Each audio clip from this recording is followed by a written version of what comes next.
במסגרת שופינג.il בלי גם שברה את כל שיאי המחירות שלה. האתר קרס. במחקרים שעשינו גילינו שכבר היום המון ישראלים קונים ברשת. הבעיה שרובם עושים את זה באתרים מחול. האתגר שלקחנו על עצמנו היה שאפתני מאוד, להראות לצרכנים הישראלים שלא צריך לגלוש רחוק, כדי ליהנות משופינג מעולה, איכותי ומשתלם ברשת. יש המון חנויות אינטרנטיות מצוינות בישראל, הבעיה היא שאין מודעות אליהן.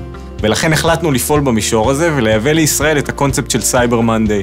להביא חג קניות חדש לישראל ולתת במה למוכרים הישראלים מהמותגים הגדולים ועד לחנויות הבוטיק הקטנות. בתקציב נמוך יחסית רצינו לייצר הנאה מסיבית לפעולה.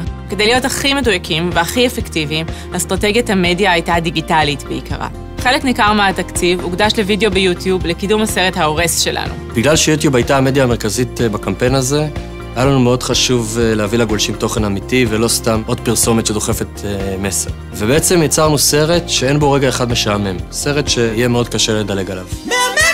סרטון היוטיוב הגיע ליותר מ2 מיליון צפיות ועמד בראש מדד הפרסומות של יוטיוב בנובמבר 2014. הגענו לקהל היעד באמצעות שימוש בכלי וידאו חדשים, כמו פרסומות של 6 שניות שלא ניתנות לדילוג, Bumper Ads. כדי ליצור הנאה לפעולה, הקדשנו כ-50% מהתקציב לדיספליי ברשת של גוגל ובאתרים מרכזיים, כשהכל מנוהל דרך דאבל קליק ליעילות מקסימלית. כדי לתקשר עם הקהל לאורך זמן, הקמנו מעין מועדון לקוחות וירטואלי, שכלל הרבה מאוד רימרקטינג וניוזלטרים, לתקשר עם הקהל שהביע עניין בפעילות. כמובן שהקפדנו על כיסוי מלא בחיפוש כדי לענות לביקושים. ביום המבצע השתמשנו בבאנר קטלוג בעמוד הבית של יוטיוב ובפורמט מתרחב ברחבי הרשת, כדי להציף עסקאות מובחרות ולהביא לאתר תנועה סופר איכותית. התוצאות של שופינג.il היו מטורפות. 500,000 ישראלים ביקרו באתר בתקופת הקמפיין, 67% מהם באתרים שהם לא הכירו לפני, כשהערכות הן שבמהלך האירוע המחירות הגיעו ל-60 מיליון שקלים, שזה המון. אלפי קניות כבר ב-24 שעות הראשונות של המבצע,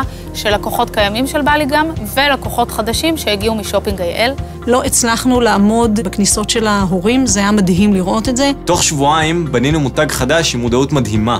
לכזאת עוצמה לא ציפינו. אנחנו כרגע נמצאים במחירות מטורפות. אנחנו מאוד גאים שהצלחנו לעמוד באתגר הלא פשוט הזה, והוכחנו שבעזרת עבודה נכונה וממוקדת עם הכלים שיש לגוגל, אפשר לבנות מותג ישראלי.